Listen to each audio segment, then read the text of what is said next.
What's up, folks? This is a very unique type of podcast interview. It's not even my conversation. This is a friend of the show, Adam Witt, aka Omnivorous Adam. You might recognize that name because at the end of my 2021 playbook video, I said Adam Witt, aka Omnivorous Adam, is going to blow up in 2021, and you love to see it. Our relationship started back when Adam found my content online, became a Patreon supporter, and we ultimately ended up doing some coaching together. And what that's transpired into is him creating his own brand online. He's doing a lot of really fantastic, what I call learning in public. He's not just learning more about food, but he's learning about media production and brand building and marketing and client negotiation and all the amazing things that come along with being a solo creator in the creator economy. And part of this is him creating a series or a video on his own channels all about knife sharpening. He seems to have gotten a lot of value from me on my whole knife sharpening series that most of you know about on the YouTube channel. It's linked down below if you haven't checked that out already. But when Adam reached out and wanted me to be a part of this video, I thought, instead of me reading either something from a script that I prepare or you thinking that you have to kind of cram everything into just a quick soundbite from me, what if you just interview me, ask me all the questions that you have, and then you can have like a huge backlog of content. You can cherry pick the best pieces that work best for your video. And then, if he's having questions, I can imagine more people have these questions. And so why don't we take that interview? I can make it into an episode of the Emulsion podcast, and then we can just kind of cross-pollinate, if that makes sense. So I definitely recommend that all of you folks check out Adam if you haven't already. And if the reverse applies and you are a big fan of Adam's and you're just hearing about me, thank you so much for stopping by. I'm a big fan of our conversation because I share a lot of my thoughts on things that I haven't shared on knife sharpening before, and just some interesting analogies that I try to keep in mind as I'm teaching someone who is going from that kind of zero position. You've never sharpened a knife before. It seems really intimidating. You don't want to screw up your knife, or a lot of the terminology just doesn't seem to click in your brain. And my overall hope is that the combination of my knife sharpening series, Adam's amazing video, and then this interview will give you at least some foundational knowledge. I notice I don't say foundational experience because it's your job now to take this knowledge and hopefully deploy it by getting some stones, getting some knives, and trying your hand at it. I did actually ask my editor to leave a lot of the behind the scenes conversation in this interview so that you can get a little bit of the behind the curtain of what it's like when you're producing an interview like this.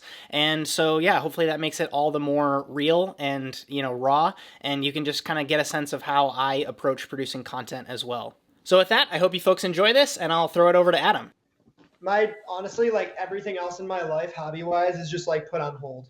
Yeah, like all I do is cook, and like people are like, what do you do? I'm like, I cook. They're like, yeah, and I'm like, no, that's like literally all I do every day, all day. It's all I think about. It's all I fucking think about. It's like filming cooking videos. Well, it shows, man. Like you've been.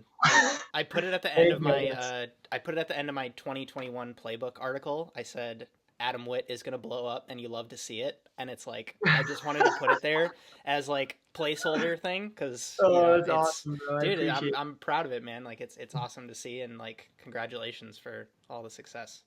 Well, listen, I thank you, but also there's just a long way to go, and I definitely don't feel like I've arrived. And I'm not just like saying that to like be a corny sort of like self help guy, but it's true. I don't know, but it's been fun.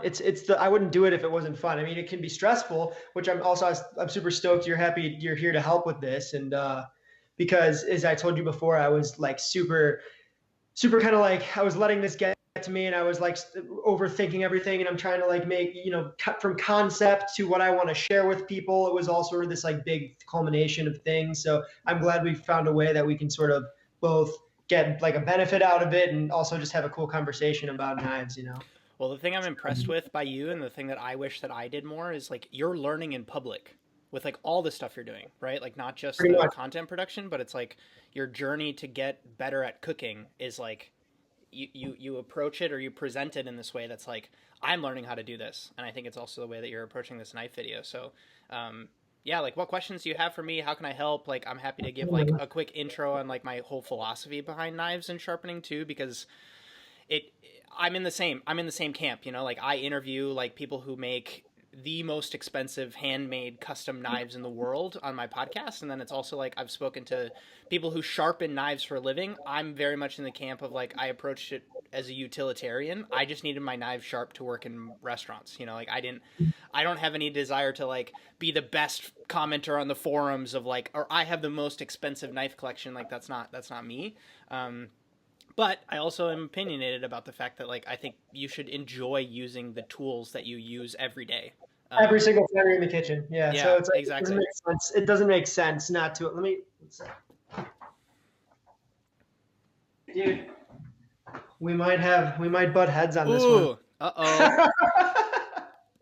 This is just like it's like a cult thing, and it's not a cult thing. It's just the most marketed brand in Seattle, and so it's like this is Dude, the everywhere. cheapest. This is the Everywhere. cheapest sparkling water that you can buy, Yeah. and so it's not like I actually have a preference. I shared this in my newsletter the other week. Is like it's not that I actually enjoy soda. I just like sparkling things, and so it's like the flavor doesn't actually matter to me. I just buy like 4 flavors at a time, and I just like having a beverage to drink. Have you ever met anyone who calls it La Croix? Like actually, like really the though. worst, like, the worst. Yeah, It's the same vibe of people who say like they order things at a restaurant and they add an accent. Stupid, stupid. Chicharrón. And you're like, You're like spaghetti, and you're like, dude, why are you saying it like that? I'm not even sure that's how you really say it. Mm-hmm. They're just like adding Yeah. some stuff. Oh my god, so funny. Well, yeah, man. I have some stuff written down just that we can sort of riff off of.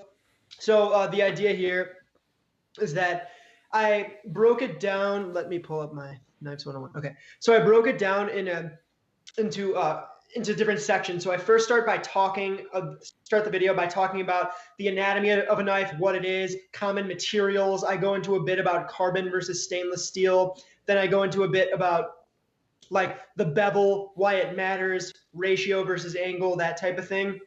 And then after that, I go into sort of this sharpening theory where I talk about what exactly sharpening is, how it's removing metal, and the four, what I kind of broke down into 4 big components of what sharpening is and like how to do it properly. And those are angle, pressure, consistency, and the importance of the burr. So angle, pressure, consistency, and burr.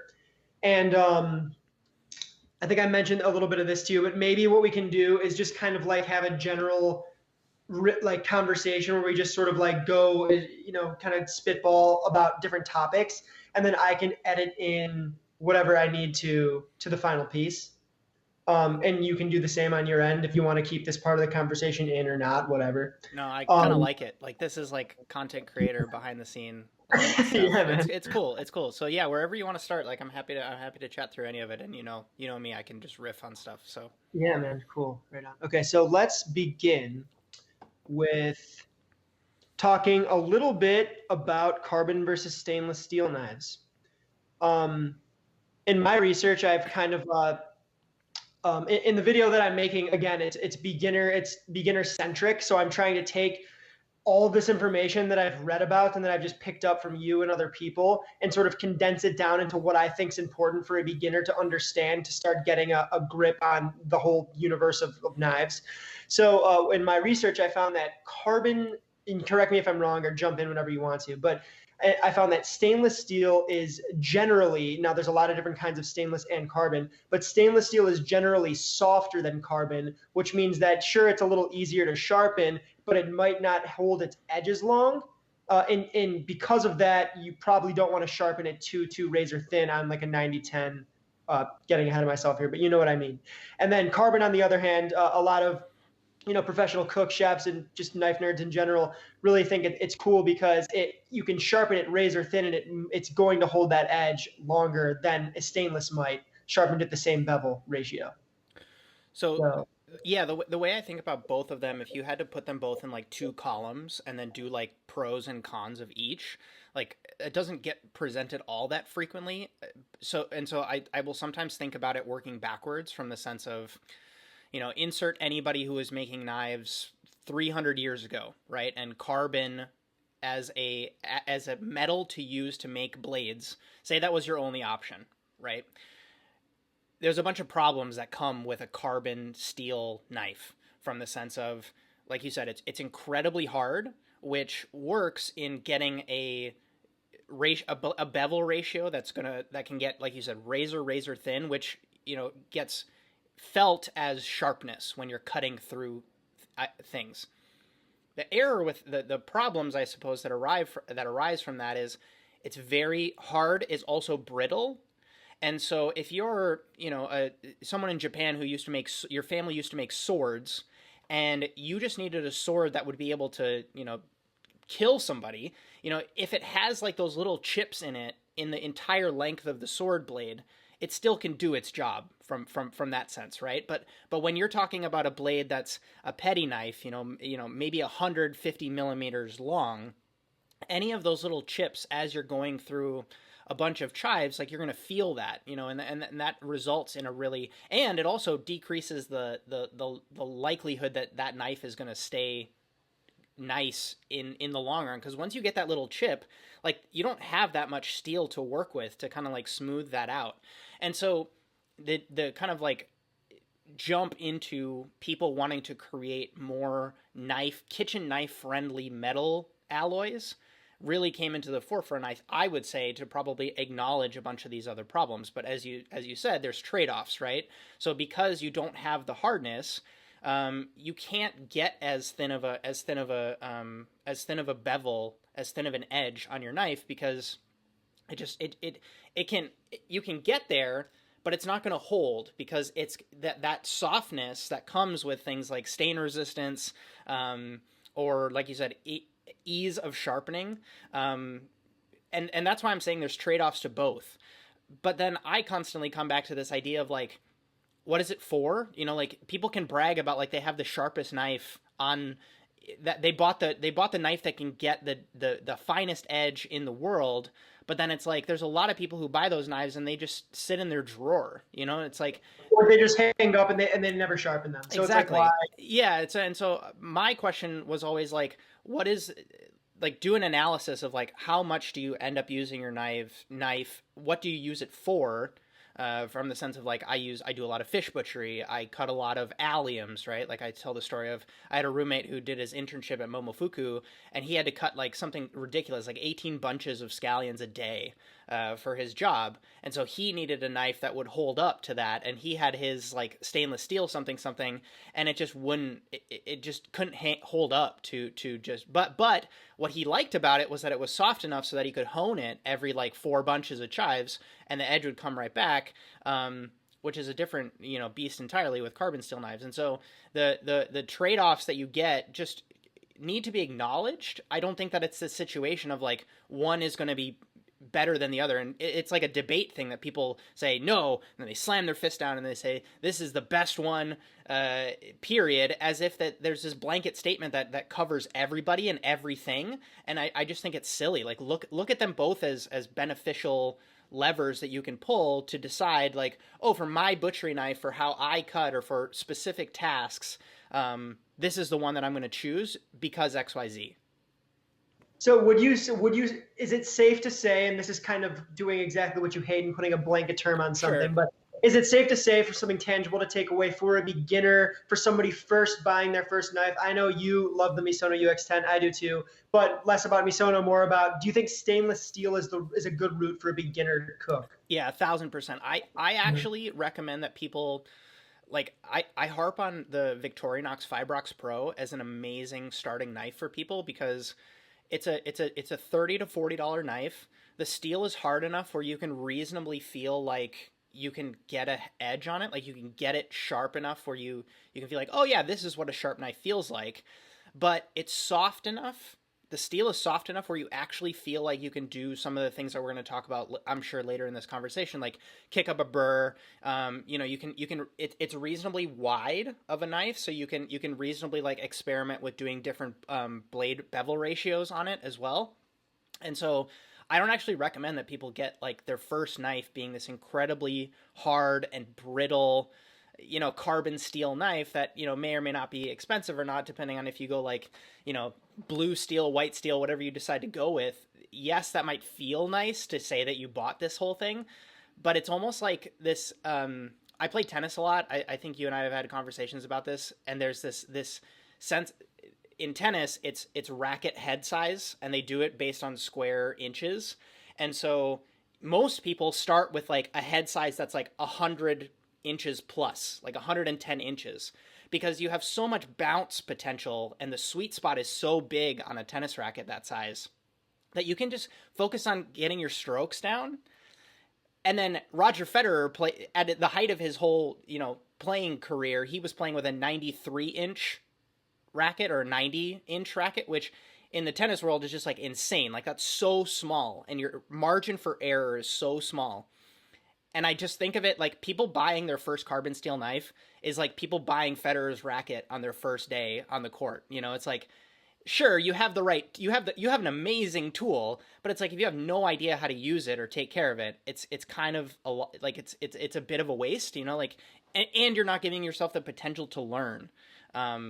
So yeah, I guess there's zero reason, and there's this fallacy that people think that they can't get a stainless steel knife sharp, and it's just incorrect. Like, sure, maybe you can't do the bevel ratio that you could with a carbon knife, but to say that it's not sharp, like, again, what is it for? Like, what are you cutting that you can't cut with a perfectly sharpened, fresh edge Misono UX10?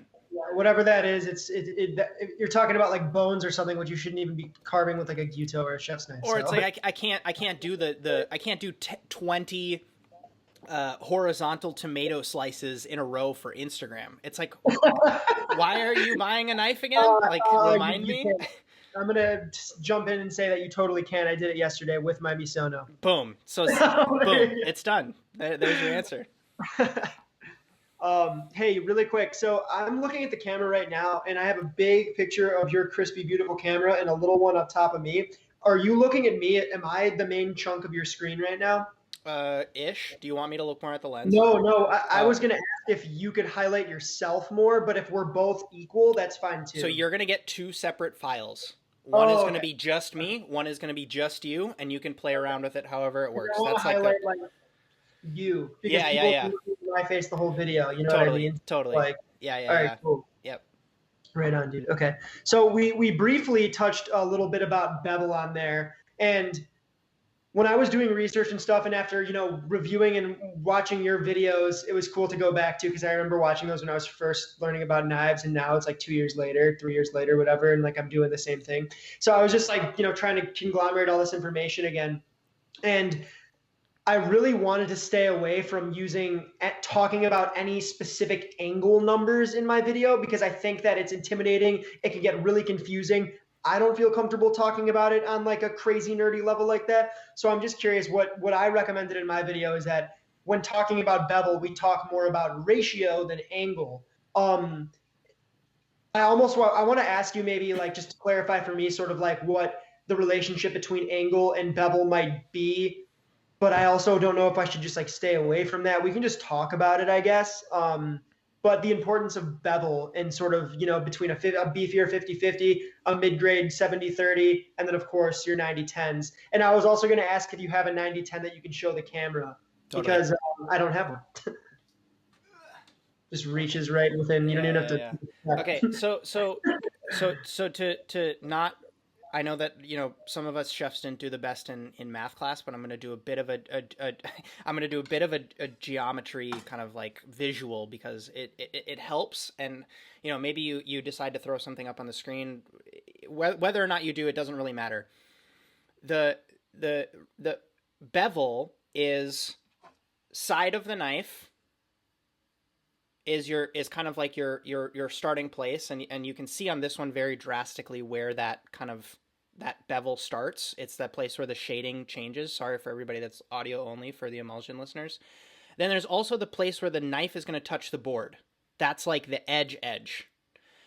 This, the kind of like the place between those 2 points is the bevel, often called the edge. Like in a lot of my videos, I would call it kind of like the blade is what I would call it in my videos, kind of to a fault. Like I had people commenting saying it's called a bevel, it's not called an edge, or the blade, it's not called the blade.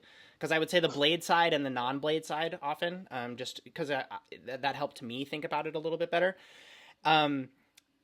The way that you develop this is often called a shinogi. That's another thing that people will often say, and even on your kind of like non-exaggerated blades, you can see this, where as you're sharpening up and down the blade, you'll see this section that's like the side of the knife, and then the shinogi or the bevel. That's almost so the depending on how wide the spine of the knife is. This is reasonably thick. If you have your UX10, it's going to be much thinner than this. The angle of the side of the blade down to where the knife meets the board or the edge, that's your angle. And so on this knife in particular, this side does not have a bevel. This side has almost 100% of the bevel. And when I sharpen this, I'll kick up a little bit on this side, and that's why I use this as kind of like a 90-10 example. Because I will kind of like form a little bit of a bevel on this side just to give this a little bit more heft, so it doesn't kind of curl over as much. But the reason that I talk about everybody knows that your mandolin is probably like the sharpest object that you interact with on the most frequent basis when you're starting out in professional kitchens. And the reason for that is it is an example of that like heavily weighted ratio to one side of the blade. If you look at your mandolin, if you're playing along at home, and you flip the cover open and you look, you can see that there's like, it looks like a cross section of a Yanagi knife, just kind of like inserted into this piece of plastic. And it's done in that way because you can get it incredibly sharp.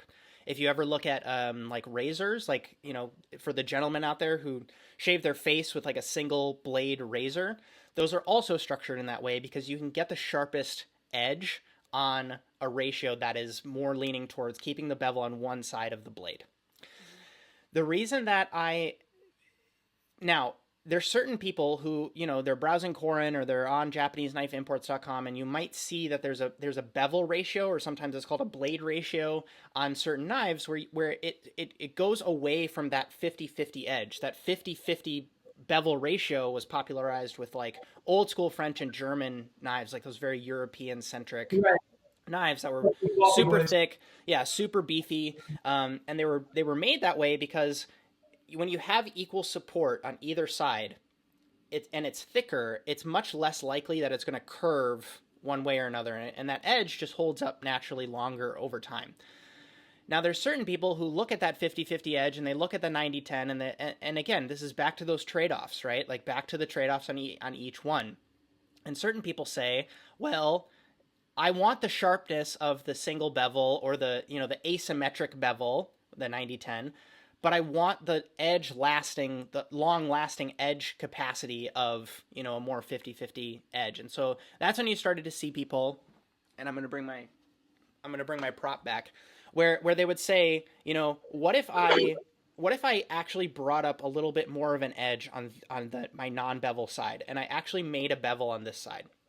I don't recommend doing that with a knife like this because just the structure of it and the way that it's ground, you're really going to screw up the way that this knife feels by doing something like that. You're much better off going with something like this. So this is a Suisun Enox knife. This I think comes out of the box as an 80-20 bevel or 70-30 bevel, which is incredibly rare. Most knife makers won't do this for you because it just doesn't. If you don't know how to take care of a knife like this, and we're probably talking to the 10% of people who are actually going to deep dive into creating their own edge on these sorts of knives. And so what this knife does bevel wise is that there's a large percentage of the bevel here, but you do it super, you don't actually kick up that much of an edge on the opposing side of the knife. And so what that does is that gives you theoretically the best of both worlds, where you can get incredibly thin of an edge, and the knife has to be made to handle that type of adjustment. And you're not so skewed on having a single bevel where you're going to get through your second project on your board and you're going to be like, well, my edge is completely gone, And the other thing that I'll add is if you're going to do these asymmetric edges, you have to be prepared. Your steel makeup has to be good enough to handle it. And if it's not, you'll know. I often tell the story of when I started, I got it mixed up. I got it screwed up in my mind where it's like I I put the 60 on the 40 side and then I put the 40 on the 60 side on all my knives. And I had to go backwards. I had to switch it back the other way because I was like, oh, I totally did this wrong.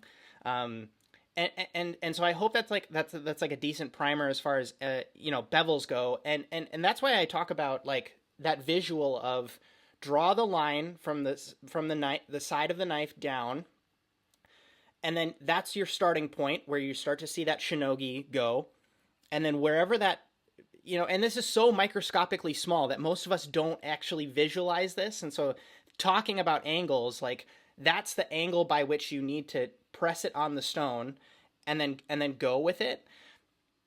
That's difficult to articulate to people because it's I mean, we're on this knife specifically, we're talking about like on the bevel side, it's about a millimeter, and on the non like on the lesser of the ratio, it's like a third of a millimeter, man. And so it's Yeah. like you never get down that close to the knife, No. look underneath the stone, and you can't you don't see those things.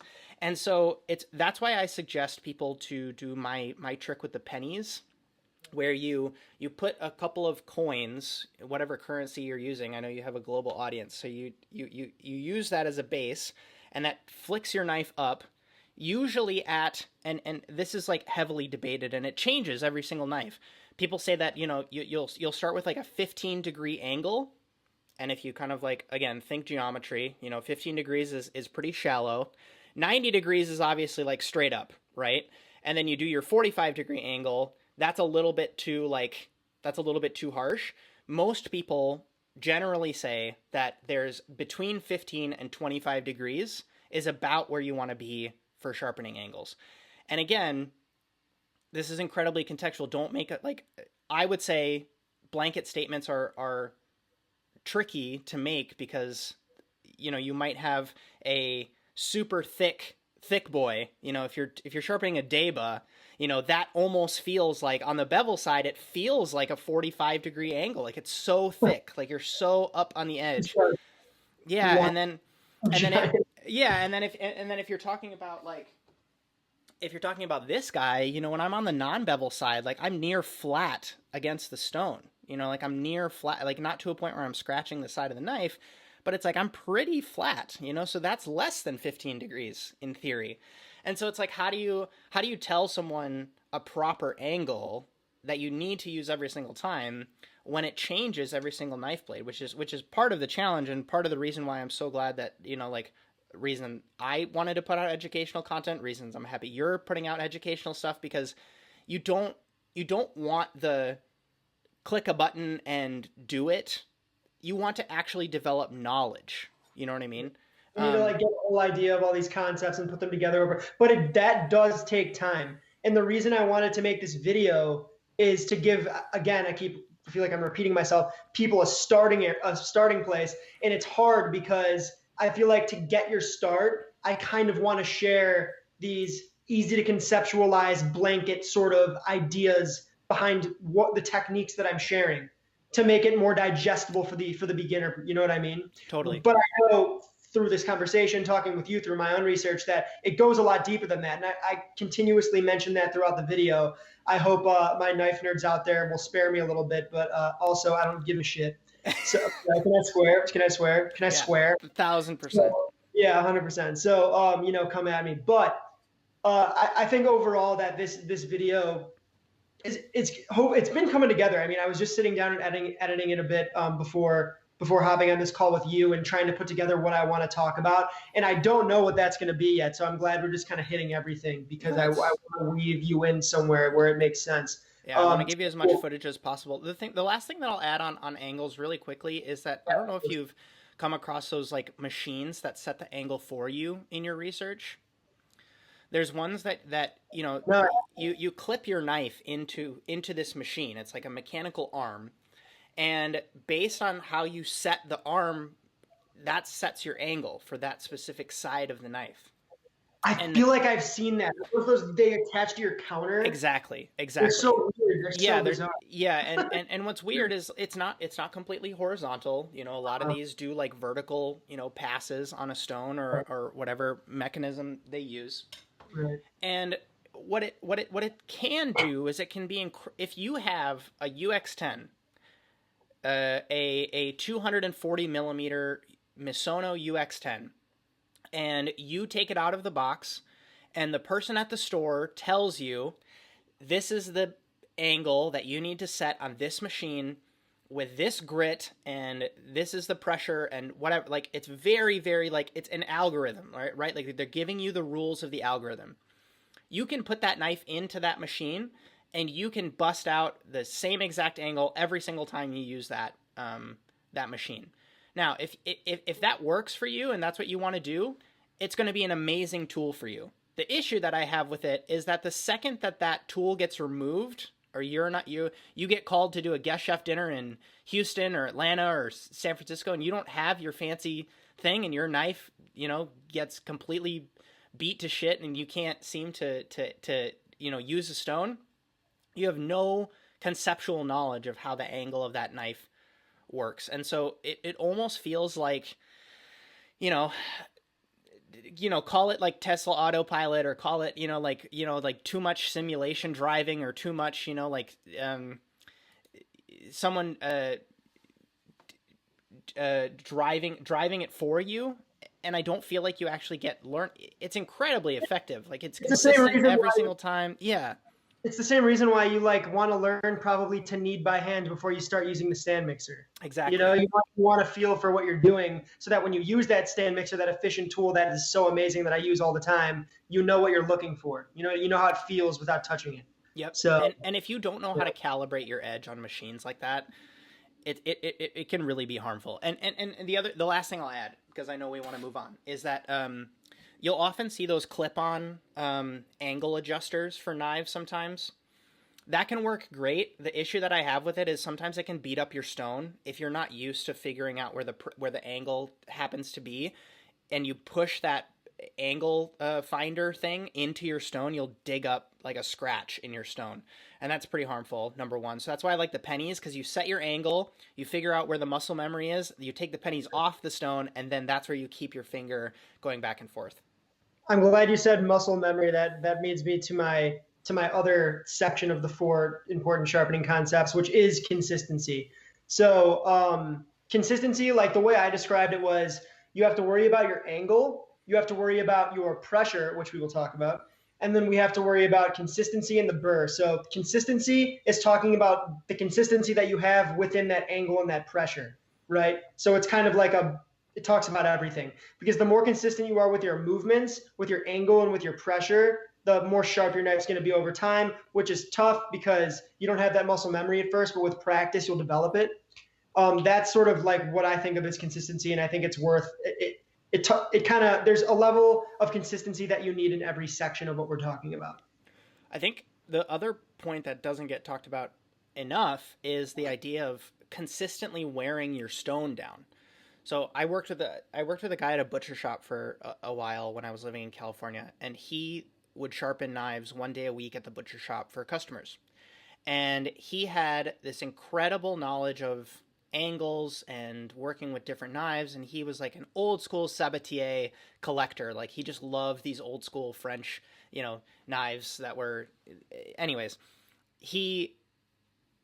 But the thing that irked me about him was that he spent in his entire time sharpening in the lower third of the stone. And so he would just kind of do these little micro movements, back and forth, back and forth, back and forth, back and forth. And he's like, I'm so fast at sharpening. And then you look at his stones and they look like skateboard ramps. You know what I mean? And so it's like, there's an element of consistency that also comes with like using the entire stone. A lot of it's counterintuitive, because you think that it's like, oh, well, I'm doing these long passes. Like, more time spent on that push is actually like, it's going to be faster for you. And it's going to be, to your point, more consistent, because if your stone is consistently flat, there's not scratches, there's not these little like divots or curves in your stone. Like, what a way to sabotage yourself by thinking that you have the angle right, but there's this one little inch of your stone where there's a curve in it, and so every time you pass the blade over that curve, your angle is changing, right? Whether you like it or not, because like geometrically, like as that blade goes over that piece of rock, you're keeping the knife angle the same, but the angle of the stone is changing, you know? So that's not consistent just by definition. And so, yeah, completely agree with you from the sense of hammering home consistency, from the sense of, what is that, that phrase? It's like, slow is smooth and smooth is fast. Like, think about that as you're starting, because it really is true. Like, it's way better to get accuracy first and then get speed, versus this idea that you have to, like, I had a guy who was the teaching assistant in culinary school for the butchery class, and he would sharpen his knives before class just to kind of flex on the students. And he loved the fact that he was just like hammering away at, like, on this stone, like going super fast, and everybody thought that he was so cool. But like, he had the muscle memory down where his angle was like rock solid consistent as he was doing these quick movements. And if you're the type of person that wants to, you know, touch up your knives on a stone before you go into work, like, that can be a great practice for you.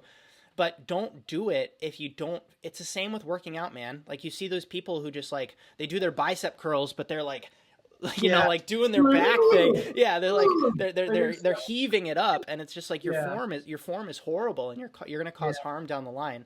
And so yeah, the consistency thing, as far as like, if you don't mind me touching on angles and pressure, like, there are certain pieces of advice that I think are valuable to touch on both of these. So on consistency, use the entire stone, keep your pressure consistent, from the sense of there's a piece of advice that I really like that I didn't include in my videos, which is decide the number of pounds of pressure that you push down. And when you tell someone about this, it's difficult to visualize. And so the analogy is, you take a scale, you take your knife, and you press down on the scale to, I believe it's 4 to 5 pounds of pressure is what you want. And so that gives you a sense of, oh, this is what pushing down on a knife, on a stone with 4 pounds of pressure feels like. And then you can check yourself, you know? Do this thing where you press it down, you close your eyes, you press down what you think 4 pounds of pressure is, and you open your eyes and you look. And how close are you? You know? In the same, because that's how you're going to develop that muscle memory sense. And then the other thing that I think you and I have spoke about in the past is, on your harsher grit stones, so your 1,000 grit, your 800 grit, you know, maybe your 600 grit, you want to be pushing pretty hard. And that's like the upper end of that, you know, your 5 to 6 pounds of pressure, get pressing down on that stone, because that's where a lot of the work is going to be done.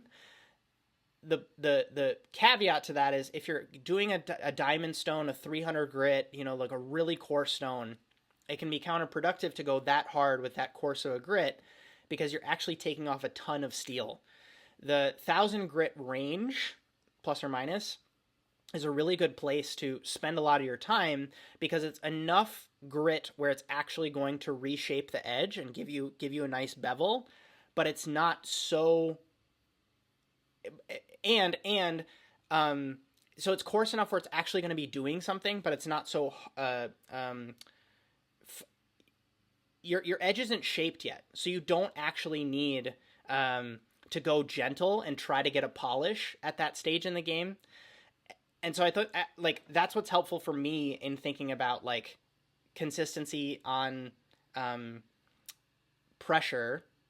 And then as far as angle goes, well, so there's another piece to that too. I feel like a lot of people miss sharpening the tip and the heel of their knife. They'll spend a lot of time in the center, and they feel like they're being consistent there. But it's almost like, if you've ever seen a basketball player do their free throw, they get the ball, they dribble it a couple times, they look up, then they look down, and then they do their shot. You want to have the same routine on your knife when you touch it on the stone. And so for me, that's like, I do a heavy pressure with my thumb on the heel, and then I do like a couple passes there, then I move up into like the lower third, do a couple passes there, middle third, upper third, and then tip. And then I do a couple little like tip angle adjustments, and then I kind of like do a swoop down. It seems so silly. Like, someone commented when I was doing a live stream on sharpening the other day, they're like, why do you do this weird motion on the tip? And it's like, that's my free throw thing. That's my free throw thing. You know what I mean? It's like, this is you. yeah, I do. Yeah, exactly. And it's not even it's not even beneficial from like a sharpening perspective, but that's consistency in my mind. Do you know what I mean? Like you know exactly how you treat a knife when it touches the stone, and you do that every single time. And that's ultimately what gives you that muscle memory and the ability to like, because I've had it go the opposite way where I didn't have that heel routine, and I would have this issue where my heel wasn't getting sharpened because I would just start on the top lower, like that lower third of the blade, and my heels weren't getting sharpened, and ultimately it caused like real performance problems on Yeah, the I cutting agree. board. I So use my heel a lot too, so it's yeah, important to get that. Some people leave it dull and just use it to like crack bones and stuff. It's yeah, pretty totally cool. possible. But Not- and again, that's personal preference, and if that's your point of I need to consistently have kind of like a dull heel of my knife, that's yeah, fine. That's fine. That's fine. Um, I mean, last point on consistency on angles is just like once I did a survey on the channel. Most people use between 1 and 4 knives on a super regular basis. So if you realistically know how your knives work, yeah, there you go, exactly. If you realistically know how each of your knives behaves, similar to how people who have like 4 cars in their garage, like must be nice, but they know how all 4 of those cars drive, and so if you can consistently know like, oh, this is how this knife reacts, this is the angle that I have to be careful of on this specific blade, then it just comes down to that muscle memory, and that's why I talk about using these visual references to try to get yourself. It's a learning thing. It's almost like teaching someone how to surf. Like we can talk about it for days and days and days and days and days, but until you get out on the water, like until you're on a wave, you're not going to exactly know how all of this knowledge applies in a real world situation. So, as intimidating as it can feel, like go buy a $30 stone and a $40 knife, something that's going to actually give you that tangible experience, and then just start and go from there. for sure. I love that, man. I love that. Yeah, I mean, for me, I actually foolishly, I even had cheaper knives. I don't know what I did, but why I did this. But when I first bought a Misono UX10 3, 4 years ago at this point, I still have it. And I learned to sharpen on it. So I screwed that thing. I mean, like I've since repaired it, but like I mean, this thing has some serious like some battle wounds. Like you can't really see like the scuffs and stuff. But now it's back to being razor sharp and stuff. But yeah, I love that idea about the Victorinox. That's a great piece of advice there. Um, okay, so we talked about angle. We talked about bevel and angle, their relationship. We talked about the consistency between angle, pressure, and all that stuff. Um, you said something in one of your videos, and I don't want to put words in your mouth, but you said that when talking about pressure on the stone, you think about it sort of like, yeah, you can do the scale trick that's become very popular, or you can think of it like rubbing your electronic screens, sort Yep. of, Yep. right? That's sort of another way to think about it. When you're cleaning a scuff on your laptop screen and it's a kind of a smudgy, greasy thing, you're trying to get rid of it, but you also want a little bit of finesse so you don't like crack your laptop screen. Exactly. Yeah, like Mhm. that point when you see like the white form around your finger when you're pressing down on your screen, like that's a little bit too harsh, and completely like really good analogy. The thing that I didn't add is as you're grabbing my prop again, as you're getting more of your bevel like finely tuned, especially on asymmetric knives, the common idea is that any of us who have cleaned our windows in our parents' house growing up, you want to kind of like with your Windex, you want to kind of like press down until you hear it squeaking. Like that's actually good.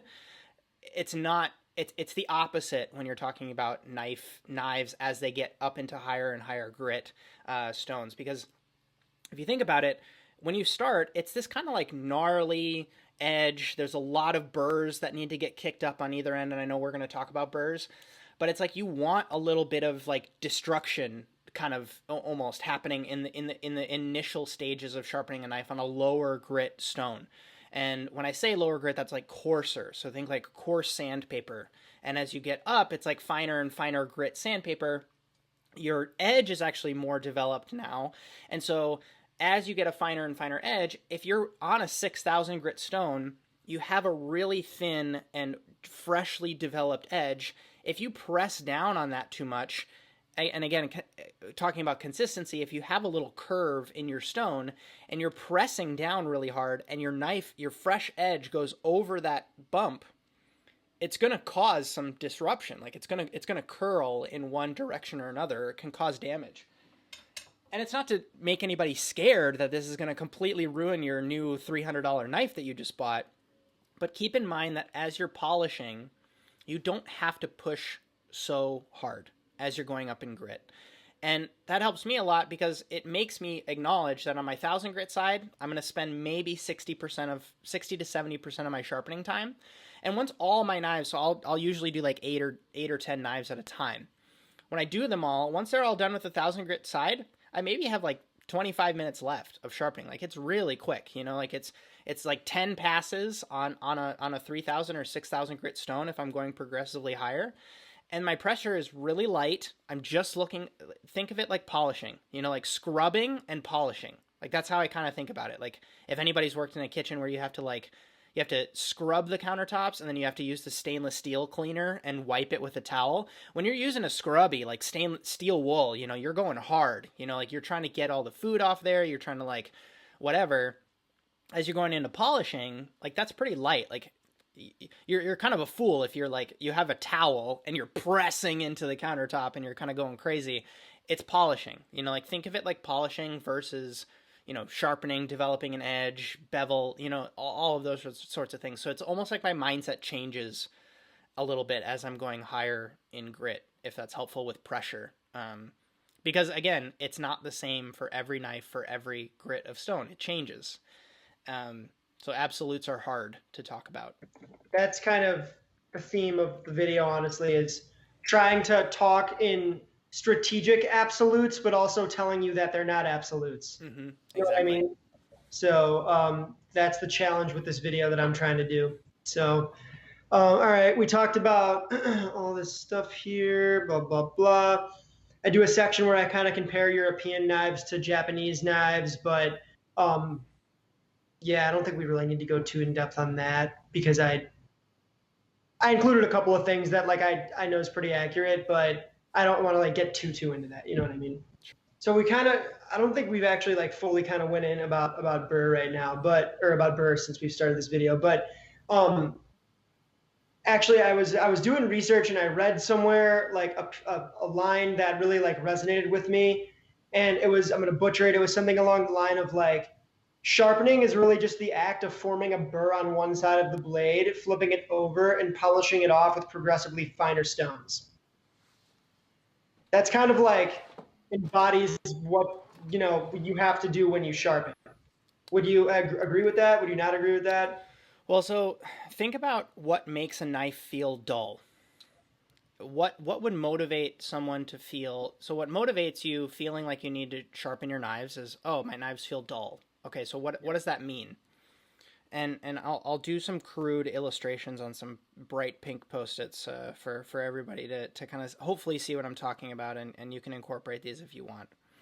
So in a perfect world, we're talking about a 50-50 edge that looks something like that, right? So it's like that's the side of the blade. Your angle is that, and again, that's like a little visual you can use for people. What happens usually is that, and I kind of drew this in my drawing, is you'll get these little micro chips in the edge because it's so fine, and it's actually easier to use my fingers for this analogy because think of this as like a long edge. If I can get all my fingers to be the same, that would be easier. But this is your edge, like it's angled similar to this, and as you kind of use your knife, you won't be able to see these chips, but they're tiny chips. And those chips, again, think of it like that almost. Do you know what I mean? And those chips, because they're these standalone little, like think of it as like my middle finger here. My middle finger is a chip. There's space on either side of it. It doesn't have enough structure to stand on its own. And so what it will do is it will curl. And so all of a sudden I have these like little curls in these curled little microchips in my edge. It's not to say that, and every knife is different, right? Like, it's not to say that all your entire knife is curled to the left. You know, that's not the case when you're saying my knife is dull. It's a case of you have these little microchips. There's, you know, maybe certain sections of the blade where it doesn't come to a completely pointed bevel that can cut through something and feels sharp. And you'll feel this too as you're cutting through certain things. You'll feel the blade catch in certain places, and when it really catches, like, that's a bad chip. And what ultimately causes long-term harm to knives is if you don't go in and sharpen and you're just consistently honing and honing and honing and honing on a honing rod, you develop this thing that's kind of like this weird amalgamation of curled chips, and that's what you're cutting with. And as those get worse and worse and worse, like, that's when chips end up happening, and that's when you can really ruin a knife. So envision that the burr, like the curled edge, looks like something like that, where it's like there's a little thing that's kind of just flipped up, and the way that feels is dull. Like, the way that expresses itself in how it feels on a cutting board or when you're working with food is dullness. So when you're reshaping a edge in the sense of putting this piece of metal on a rock, right? You're trying to grind those little microchips that have curled away. You're trying to, and this shows with, like, the mud that you'll sometimes see, quote unquote, like the steel that ends up getting dissolved in the water, and not necessarily dissolved, it's more like dispersed in the water, right? So it's like you have these little tiny pieces of steel in the water that you use on your whetstone. And so what's happening when you kind of like put this up against a stone, and I'm going to try to get it to focus not on my face. There we go. So you'll push this up, and it's really wanting to focus on my face, huh? You'll push this on one side, and you know, because it's on either side of the knife, when you do it on one side, you're kind of like pushing, and now all of it's on this side. And you'll feel it if you kind of run your thumb up, and it's like the ridges of your fingerprint is where you will feel them as you run your finger up. So, for example, if I'm working with this knife, and so I'm going to, for sake of this video, I have the side with the logo on it and the side with no logo on it. So if my logo side is the one that's being pressed up against the stone, as I'm sharpening, that's going to flip the burr up on the non-logo side of this knife. So as I take that knife up and off the stone, I can run the prints of the ridges of my fingerprint up along. So I'm kind of like, I'm not swiping my finger into the knife, I'm kind of going from the side of the knife down, and you'll feel what feels like a little ridge on that side, on that of the knife. That's your burr. And so what you're ultimately wanting to do then is flip the knife over, because now you have this, but picture the mirror image of it, and you're wanting to do it again. So you're wanting to remove that. And what you're trying to get back to is my original illustration of like that sharp, clean, there aren't any little microchips or, right, you know, like I said, little burrs going on. And so by destroying sort of everything, pushing everything to one side will allow you to kind of start from scratch by flipping the knife and polishing that away, progressively working up to finer grit stones and getting it finer and finer, keeping things consistent and even so that it's razor sharp. That's very well said. And that's exactly what you're trying to do, from the sense of kicking it up on one side and then on the other side and then on the other side. And as you can see by my Post-it drawing, once you get to the point where you're actually working the edge, all those microchips have been worked away. And so you'll get to a point where you don't feel a burr anymore. And so I think you and I have spoken in previous conversations about, like, you're not actually looking for a burr on your 3,000 grit or 6,000 grit stones if you're working higher and higher. Reasons you're working on polishing, right? Like, it's almost a different style. Like, you're doing something different on the higher grit stones versus trying to work up a burr. Same exact movement and technique. The pressure is dramatically decreased, and you're almost like, it's this weird thing that you just develop with doing it. Like, you know what I mean? Like, it's a finesse thing. I sound like an idiot to saying this, but it's like true. No, you know what I mean? Totally true.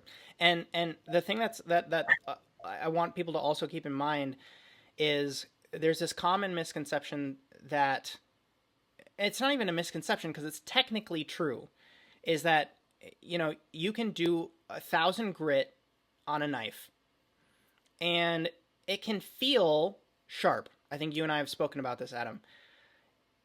What you're actually working with on your first bunch of chives or your first head of cabbage that you're cutting is, if you've just done your 1,000 grit stone, it's a pretty coarse grit. Like, it's not coarse, but it's not fine either. And so you have these little, like, it looks like that. Like, it's not perfectly straight. It's like just like that. That's what happens when you do your 1,000 grit stone. And so what you're working with is a micro serrated chef knife. That sounds terrifying. Like, don't like, if someone's gonna do that, could hurt me. Yeah, like, but that's the thing though, is that, like, if you're gonna tell someone that they need to do a hack slasher movie with something like that, like, you could really hurt someone with that. And it's the same with working with food. Like, you could really tear up some prep with that, and that's great. But as we mentioned, like, these little serrations, if anybody's ever worked with like a bread knife, and like, my mom was like stereotype of this. She would use a bread knife for everything because it's like, it feels sharp, like it can bite into food. The problem with that is, a bread knife, you can use a bread knife for a year and it won't feel dull because those serrations are so exaggerated. When we're talking about these micro serrations in a chef knife, those, like we talked about, exactly like that. Those micro serrations in a chef knife, they don't have the structure to hold up to that pressure of cutting through a head of cabbage or butternut squash or radishes or whatever you're cutting. And so, because they don't have the structure, those start to curl. And so you'll have people who say, like, oh, well, I just use a 1,000 grit stone, or I use my 400 grit diamond steel honing rod, and I can get a great edge, quote unquote, back on my knife. And it's like, congratulations, you've made a micro serrated chef knife. It's going to feel sharp for the next 10 minutes. But after that, all those little teeth are going to curl over. They're going to feel really dull, and then you're going to have to do it again. Kind of. You're just going to be chasing that edge, man. Yeah. So it's like, Never quite getting it. yeah, it's like, I hate to tell people, like, because people will insist, I'm getting it sharp. And in a sense, you are, if we're defining sharp as being able to cut through something with ease, without a lot of pressure, because that's, technically you're right. Like, it's true. But at the same token, it's like, if you really want to build a long-lasting edge, you have to think about some of these other things that we're talking about. 100%. A lot of good stuff here, man. Okay. We pretty much talked at length about a lot of stuff that I wanted to hit. What I'm thinking, and I don't know how this is going to be, just for 1,000% transparency here, I'd like some sort of a sound bit from you that I can, right now, instead of sifting through our conversation and breaking it up into this 2-minute piece, which would be a cool other piece of content for maybe I'll do a separate video. But, and I'm definitely going to direct people here because I want people to hear the whole 1,000%. Yeah. But I'd like I'm trying to think of where that's going to be. Now, I really like the way that you described pressure. Is there a way that I can have you maybe try to talk about it concisely? I feel like one of these weird producers now. It's good. It helps me also think about how I'm teaching people things, because I want it to be clear and concise, from the sense of, I mean, I think you and I have both had moments where you remember a chef that said something to you and it sticks in your mind. Like, it's those clear and concise thoughts that actually stick with people and make an impact in how they work. And so, tell me a little bit more about detail-wise what you're thinking. Cool. So basically, what the footage is it's me standing where I am here. I have my hand on the knife. I'm talking about how your right hand controls angle, left hand controls pressure. Yep. And then I bring the camera up, and then I'm like, and this could be put anywhere. So, and then I say, to talk about a little bit more about pressure, I'd like to phone a buddy. Like, we're going to talk to my friend, my chef friend and knife nerd, Justin, to talk about a little bit about pressure. So think about it like you're speaking to a beginner, almost maybe like you were kind of almost redoing that video, talking about, how it can be the scale trick. We already talked about that. I can maybe search for something, but talk about how when you're sharpening, what a couple easy take-awayable points, for lack of a better term, when talking about putting pressure on the stone and making your passes. So Sorry. let's see. Nope, nope, nope, nope. I'm thinking through how to properly This articulate is an this. angle, blah, blah, blah. I'm going to talk about the penny trick. Yeah, And then this side is going to control pressure. This is what you need to know about pressure. yeah. Okay, okay. And I can edit it too, so I don't think it needs No, to be no, like. no, no, no. It's good. It's good. Okay. I'm a very visual analogy person, and so the one that I'll use is if you're thinking about an archer holding a bow and pulling back on the arrow, the so I'm hang on, how do I phrase this? The Okay. So if you're an archer pulling back on an arrow, the hand that's closest to the target, the one that's not pulling the arrow back, is actually only responsible for aiming. So that hand is not touching the arrow. It's not influencing how strong of a pullback that is on the arrow. Think about that as if you're right-handed, that's your right hand. So that's the one, it's only in charge of directing the angle by which the knife is sitting on the stone. The other hand, and this is, on the other hand, is only responsible for how strongly you are pushing that knife, that piece of steel up against the rock. And that's your hand that's drawing the arrow backwards.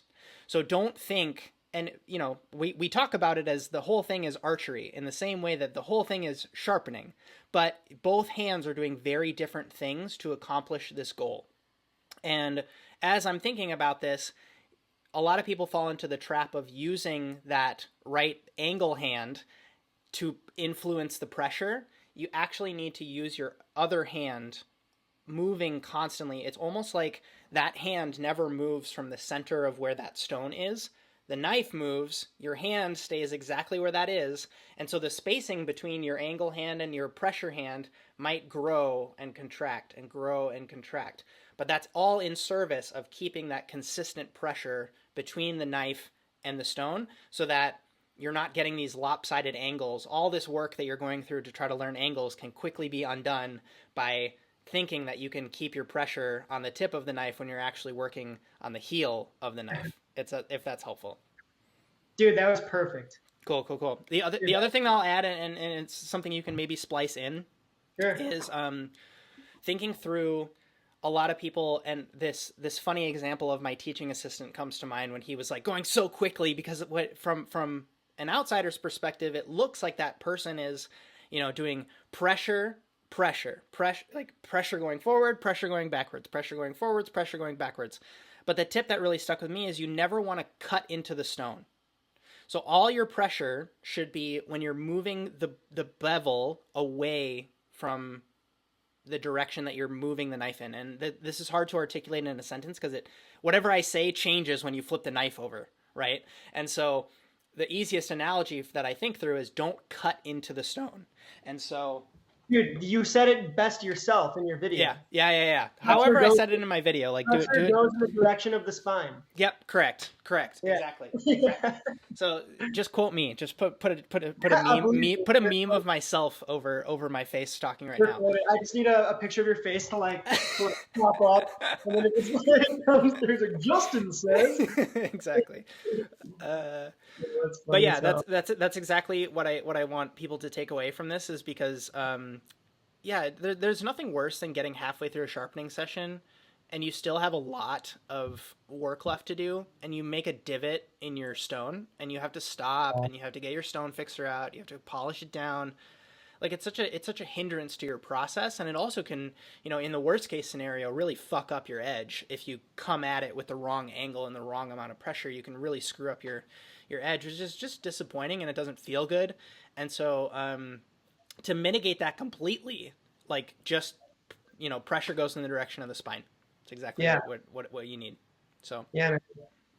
That's that one helped me a lot. That was one of the for pressure wise, I think of the electronics thing and the pressure direction of the sound. Did you just like come up with that Archer analogy off yeah, the top? just now. Dude, that was a hot freestyle, bro. Yeah, mic drop Uh, moment. yeah, for No, real. it's true. It's true though. Like if you think about it like that, people think that they have to like influence the pressure with their angle hand. It's just not. It will do more harm than good in my experience. Yeah, yeah. Something that you just have to get a weird connection with. Like it's almost like looking one way with this eye and one way with another eye. You know what I mean? You like Exactly. you're done with practice, but Yep. it takes Exactly. practice. Cool, man. Well, listen, I appreciate you, dude. Is there anything you want to talk about? Anything else you want to talk about, or I don't I think so. talked I about? think I would want to launch this probably the same day that you launch yours. This will just be like, probably I'll trim probably like 10 minutes off of this, but this will probably be like a 1 hour interview just between you and I, like just really candid talking about knives and sharpening and hopefully dispelling some myths. I think that, a lot of the knowledge that gets passed around is I read this on some forum or some chef told me this or I read this thing and that's what I think about this stuff. And it can cause a lot of cognitive dissonance with people thinking that this thing is actually doing something that it's not.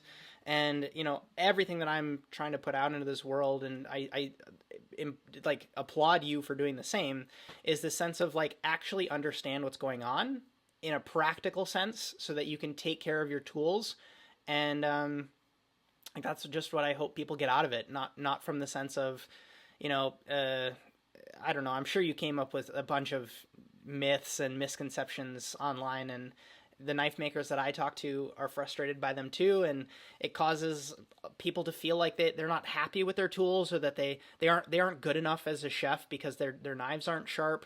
And like I'm all about providing the baseline foundational knowledge so that people can feel like they can crush it at work, because like that's ultimately what we're trying to go for.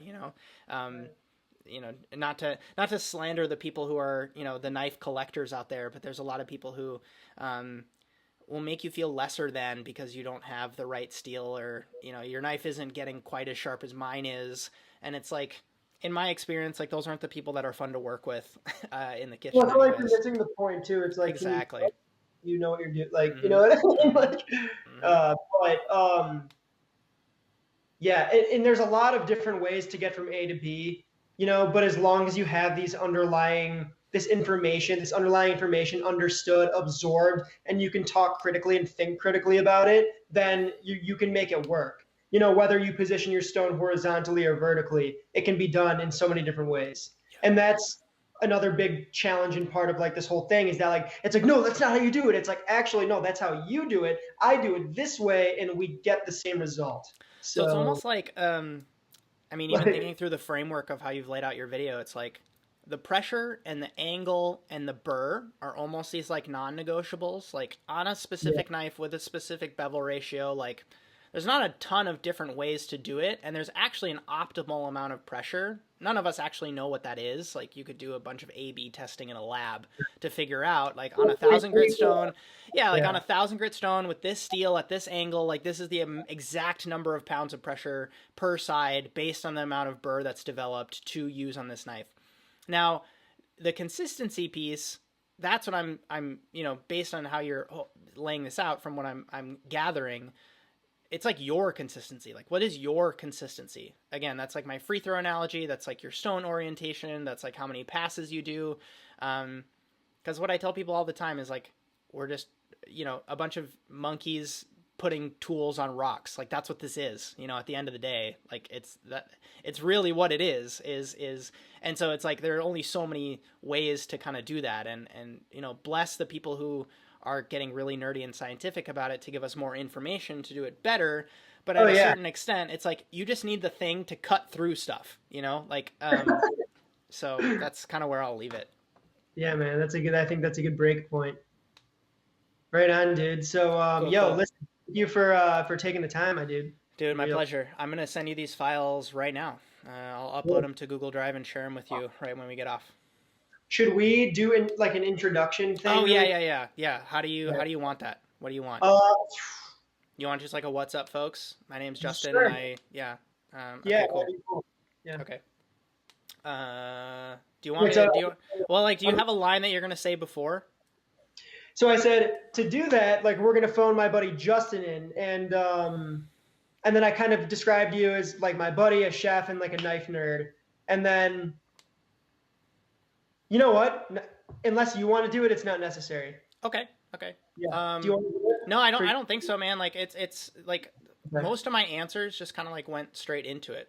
So Yeah. That's how this, it's gonna be. It's gonna be. I'll have this camera set up like this all day because I have a podcast interview this afternoon. And so if you see the files or you get to a snag point in your edit and you're like, it's actually going to make it really cool if you could just do this, just let me know and I'm happy to do it. That's awesome, dude. I gotta go to work, so I'm not sure that's. Go for it.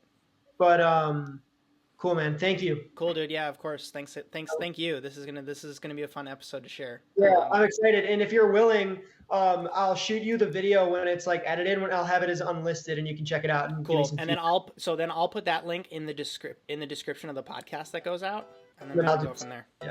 Cool, dude. Cool, man. Right on. Pleasure. Talk Please. soon. See ya. What's up? Justin here again. Because, I mean, if you're still listening, you didn't not like this episode, right? And if that's the case, I'd like to think that you'd get value from the other work that I share here online. It's all focused on helping chefs and hospitality professionals perform better. If you don't have a lot of time, the best place to start is with the email newsletter that I write every single week called the 80/20 Edge. That's where I share knowledge on sharpening your skills, asymmetric upside, and exploring the industry beyond the status quo. And I say it saves time because I include all of the content that I publish that week all in one place as kind of a weekly digest of sorts. Next up, you should check out my YouTube channel for gear reviews, clips from podcasts just like this one, and documented experiences from some of the best restaurants in the world. And lastly, if you'd like to learn about my intense cohort-based professional development-focused course, get coaching from me to help you make your next move, or just support the show, you can check out justinkhanna.com/support. And if you do support this show already, that's greatly appreciated. Thank you. Finally, it really does help to share a review of this show on Apple Podcasts to help the podcast universe know that people like us like shows like this. And until the next episode, my name is Justin Khanna, and I hope you have a good one.